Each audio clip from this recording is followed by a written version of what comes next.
Justificación y regeneración. Por Charles Latter. Capítulo 13. Un cambio de ámbitos. Del pecado a la justicia. La regeneración es un intercambio de ámbitos. La novena y final representación de la regeneración que vamos a considerar tiene que ver con el cambio del cristiano de un estado de esclavitud del pecado a un estado de esclavitud de la justicia. Por causa de este intercambio, todo cristiano puede verdaderamente confesar: yo solía ser un esclavo del pecado, pero ya no lo soy más. Ahora soy un esclavo de la justicia. Sabemos esto, que nuestro viejo hombre fue crucificado con Cristo, para que nuestro cuerpo de pecado fuera destruido, a fin de que ya no seamos esclavos del pecado. Romanos 6:6. Porque el pecado no tendrá dominio sobre ustedes, pues no están bajo la ley sino bajo la gracia. Romanos 6:14. ¿No saben ustedes que cuando se presentan como esclavos a alguien para obedecerle, son esclavos de aquel a quien obedecen, ya sea del pecado para muerte, o de la obediencia para justicia? Pero gracias a Dios, que aunque ustedes eran esclavos del pecado, se hicieron obedientes de corazón a aquella forma de doctrina a la que fueron entregados, y habiendo sido libertados del pecado, ustedes se han hecho siervos de la justicia. Hablo en términos humanos, por causa de la debilidad de su carne. Porque de la manera que ustedes presentaron sus miembros como esclavos a la impureza y a la iniquidad, para iniquidad, así ahora presenten sus miembros como esclavos a la justicia, para santificación. Porque cuando ustedes eran esclavos del pecado, eran libres en cuanto a la justicia. ¿Qué fruto tenían entonces en aquellas cosas de las cuales ahora se avergüenzan? Porque el fin de esas cosas es muerte. Pero ahora, habiendo sido libertados del pecado y hechos siervos de Dios, tienen por su fruto la santificación y como resultado la vida eterna. Porque la paga del pecado es muerte, pero la dádiva de Dios es vida eterna en Cristo Jesús Señor nuestro. Romanos 6:16-23. Solo dos señores. Conforme a todo lo que hemos visto hasta aquí, no debe sorprendernos que en estos pasajes haya dos, y solamente dos señores presentados como posibles dueños de los esclavos. Por un lado está el pecado, y por la otra la justicia. Estos dos señores están diametralmente opuestos el uno al otro. La diferencia entre ellos no es pequeña. Es la diferencia entre lo que es sucio y lo que es puro, lo que es honorable y lo que es vergonzoso, lo que es noble y lo que es vil. En resumen, es la diferencia entre la vida y la muerte, entre el cielo y el infierno, y entre Dios y el diablo. Ya que estos dos señores son completamente antagónicos, es totalmente imposible servir a ambos a la misma vez. Ningún siervo puede servir a dos señores, porque odiará al uno y amará al otro, o estimará al uno y menospreciará al otro. Lucas 16:13. Todos los hombres son esclavos. Tal vez te sorprenda saber que de acuerdo a estos versículos todos los hombres son esclavos. No hay absolutamente ninguna excepción. El autor y el lector de estas líneas son sin ninguna duda esclavos. Nosotros, en este momento, somos o esclavos del pecado o esclavos de la justicia. No hay ningún lugar para la neutralidad o posición intermedia entre estos dos extremos.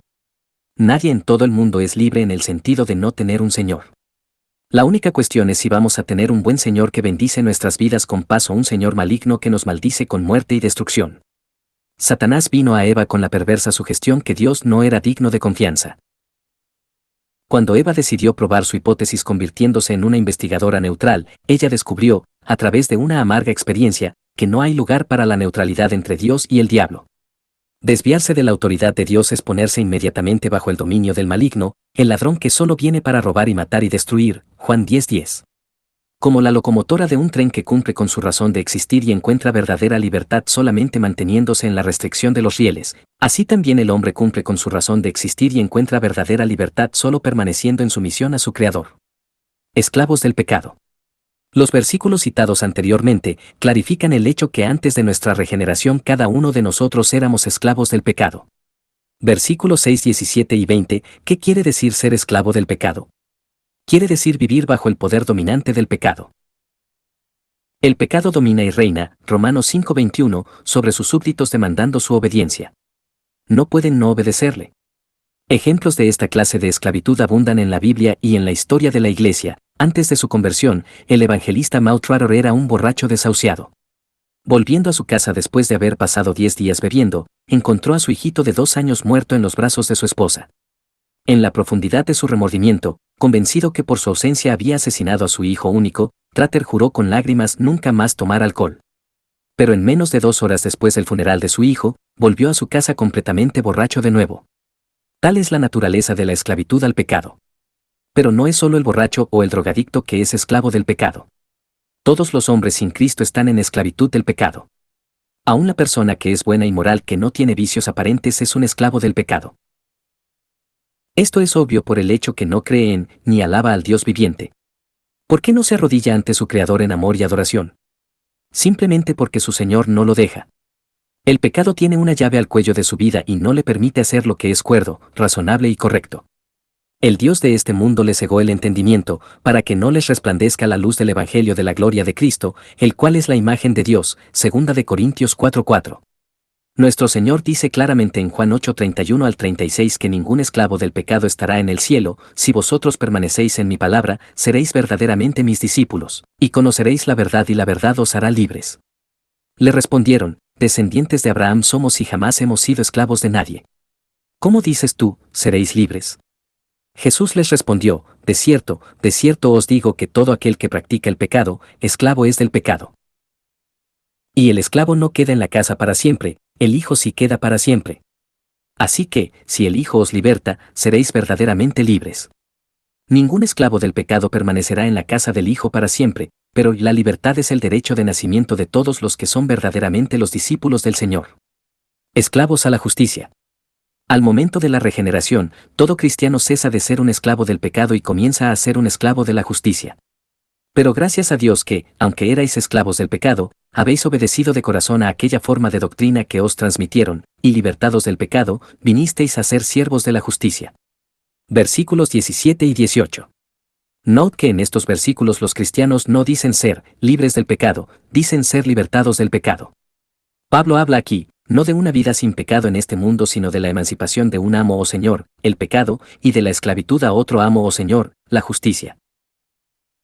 De acuerdo al Señor Jesucristo, este cambio de propiedad toma lugar cuando uno que es más fuerte que el hombre fuerte, Cristo, ataca al hombre fuerte, Satanás, y toma posesión de sus bienes, mientras el hombre fuerte y armado guarda su palacio, está en paz todo lo que posee. Pero cuando viene otro más fuerte que él y lo vence, le quita todas las armas en que confiaba y reparte el botín, Lucas 11:21 y 22. Qué gloriosa transacción, ser librado del dominio de Satanás por el Señor Jesucristo y convertirse en su amante y agradecido esclavo para siempre. Todos los cristianos son siervos de la justicia. ¿Qué quiere decir ser un siervo de la justicia? Quiere decir vivir bajo el poder dominante de la justicia. La justicia domina y reina sobre los cristianos demandando su obediencia. De nuevo, los ejemplos abundan tanto en la Biblia como en la historia de la Iglesia. Jeremías se encontró compelido a predicar el mensaje de Dios a pesar del reproche que le traía, y dije, no me acordaré más de él, ni hablaré más en su nombre. No obstante, había en mi corazón como un fuego ardiente metido en mis huesos, traté de sufrirlo, y no pude, hago esfuerzos por contenerlo, y no puedo. Jeremías 28 y 9. Incontable veces a través de los siglos los cristianos se han sentido tan dominados por la justicia que no han podido ni dormir hasta que le han testificado a un amigo inconverso o le han ayudado a alguien en momentos de especial necesidad. Gozosamente se dieron a sí mismos para ser quemados en la hoguera o desgarrados por bestias salvajes porque estaban controlados por el amor de Cristo, 2 de Corintios 5:14. Por causa de ser siervos a la justicia, los cristianos se han hallado repetidamente incapaces de no humillarse y pedir el perdón a otra persona. La historia cuenta de un avivamiento en las Islas Británicas bajo el ministerio de W.P. Nicholson cuando multitudes de toscos trabajadores en los muelles se convirtieron. Tantos bienes fueron devueltos por estos hombres que los galpones se llenaron a capacidad y la compañía dio la orden, por favor no devuelvan más bienes robados. Tal es la esclavitud del cristiano a la justicia, y qué bendita libertad es. La maravilla de la regeneración, un intercambio de la esclavitud al pecado por la esclavitud a la justicia.